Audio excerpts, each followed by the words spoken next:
Bienvenue sur Africa 24 pour cette nouvelle édition du Non-Stop Info. Au sommaire de l'actualité, la crainte d'un nouveau coup d'État plane au Burkina Faso. Le président Michel Kafando et son premier ministre Isaac Zida sont toujours retenus de force de l'enceinte du palais présidentiel.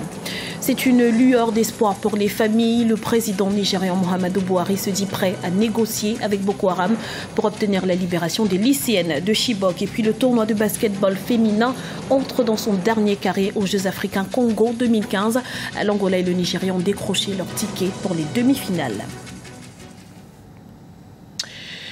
Nouvelle évolution de l'actualité au Burkina Faso après le coup de force militaire de ce mercredi. Des coups de feu ont été entendus dans la nuit de mercredi à jeudi aux abords du palais présidentiel. Le régiment de sécurité présidentielle vient de prononcer ce jeudi la dissolution du gouvernement. Le chef de l'État Michel Kafando et le premier ministre Isaac Zida sont toujours retenus de force au palais présidentiel. On fait le point tout de suite sur la situation avec notre correspondant Wendiam Valentin Compaoré. La situation est toujours confuse à Ouagadougou. Après l'arrestation du président de la transition, son premier ministre et certains membres du gouvernement mercredi soir par des militaires de l'ex-garde de Blaise Compaoré. Alors, un militaire de l'armée a lu une déclaration à la RTB, la télévision nationale du Burkina, sous le coup de 7h25 ce 17 septembre 2015, au nom du Conseil national de la démocratie.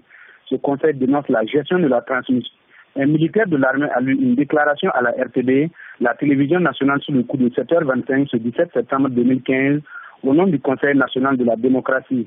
Ce conseil dénonce la gestion de la transition et différentes mesures prises, notamment la loi électorale, les arrestations d'anciens dignitaires du régime et la loi sur le statut des forces armées, entre autres. Le CND, c'est-à-dire le Conseil national de la démocratie, affirme avoir pris le pouvoir et a annoncé la démission du président Michel Kafando et la dissolution du Conseil national de la transition. Il déclare mettre en place un gouvernement d'union nationale en vue d'aboutir à l'organisation d'élections inclusives. Mais des coups de feu ont retenti toute la nuit de mercredi à jeudi. Ce matin, des militaires patrouillent certains quartiers de la capitale burkinabé. Des négociations sont menées et des organisations de la société civile ont appelé à manifester ce jeudi pour barrer la route à ce qu'ils qualifient de forfaiture, alors que l'Union d'action syndicale a lancé un mot d'ordre de grève générale sur toute l'étendue du territoire national jusqu'à nouvel ordre. Les gouvernements français, américains, l'Union africaine et la communauté économique des États de l'Afrique de l'Ouest ont condamné cette quatrième exaction du RSP. Dans une déclaration, le président du Conseil national de transition, c'est-à-dire le Parlement intérimaire, a appelé à tous les patriotes à se mobiliser pour défendre la mère patrie, avant d'ajouter que le devoir nous appelle car la nation burkinabé est en danger. Le premier vice-président du CDP, le Congrès pour la démocratie et le progrès, Léonce Koné, dont des candidats ont été écartés des élections du 11 octobre 2015, a déclaré ne pas condamner ces actes. Il faut également rappeler que la Commission nationale de réconciliation et des réformes a recommandé lundi la dissolution du RSP, la garde prétorienne de Blaise Compaoré chassée au pouvoir fin octobre 2014.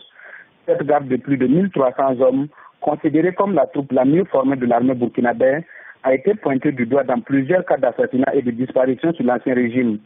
Il faut également rappeler que le RSP a provoqué à 3 reprises des crises politiques en exigeant la démission du Premier ministre, le lieutenant-colonel Isaac Yacouba Zeda, également numéro 2 du régiment. Dans le reste de l'actualité, c'est officiellement une éventualité. Le président du Nigeria, Muhammadu Buhari, s'est dit prêt ce mercredi à amnistier des prisonniers de Boko Haram en échange de la libération des lycéennes de Chibok enlevées, nous vous le rappelons, en avril 2014. Les détails avec Lise Elsi à Kizimana. Le président Muhammadu Buhari prêt à négocier avec Boko Haram pour libérer les filles de Chibok.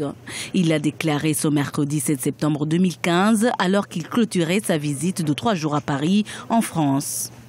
Si les responsables de Boko Haram acceptent de nous rendre les filles de Chibok, toutes ces filles, nous pourrions décider d'accorder l'amnistie à leurs prisonniers.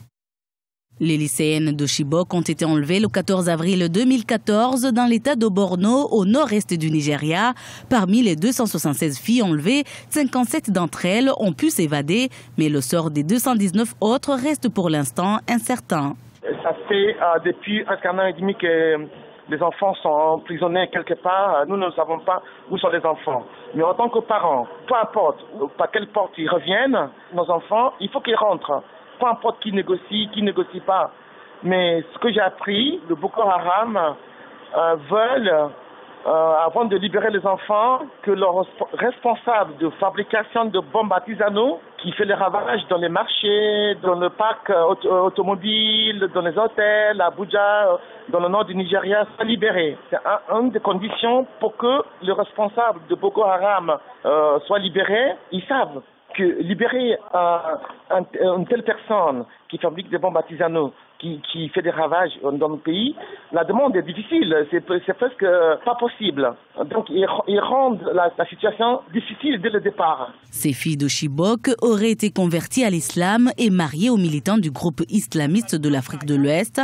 Rappelons qu'un mois après leur enlèvement, une vidéo a été diffusée par le groupe Boko Haram. Sur cette vidéo, on voyait en effet plusieurs dizaines de filles vêtues de noir et récitant des versets du Coran. Au Maroc, la majorité en ordre dispersé n'a pas résisté à l'épreuve de l'élection des présidents de région. Avec 5 présidences, c'est le parti Authenticité, Modernité, parti d'opposition, qui a raflé le plus grand nombre d'élus communaux. Le point tout de suite avec Arwa Barkala. Au Maroc, les résultats des élections régionales sont désormais connus. Au total, le parti Authenticité et Modernité, le PAM, a raflé 5 régions sur 12. Le Rassemblement national des indépendants, ou RNI, doit également sa victoire de 2 régions à son alliance informelle avec le PAM.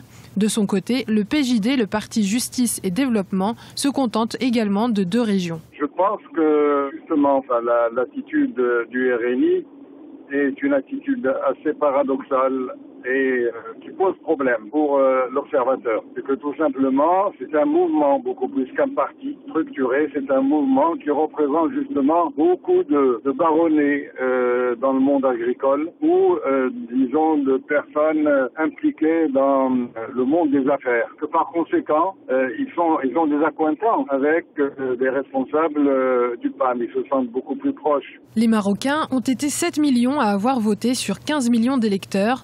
Dans la répartition des résultats, le PAM doit notamment sa victoire au milieu rural et le PJD aux grandes villes marocaines.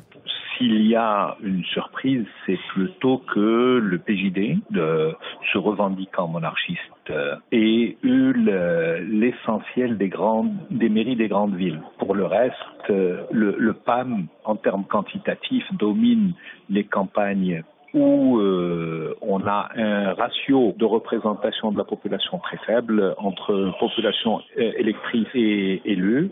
Et c'est ce qui fait que le PAM se retrouve avec un nombre d'élus plus important que le PJD, alors que le PJD domine de loin en termes de nombre de votants. Selon les premières estimations, le taux de participation se situe autour de 53,5%.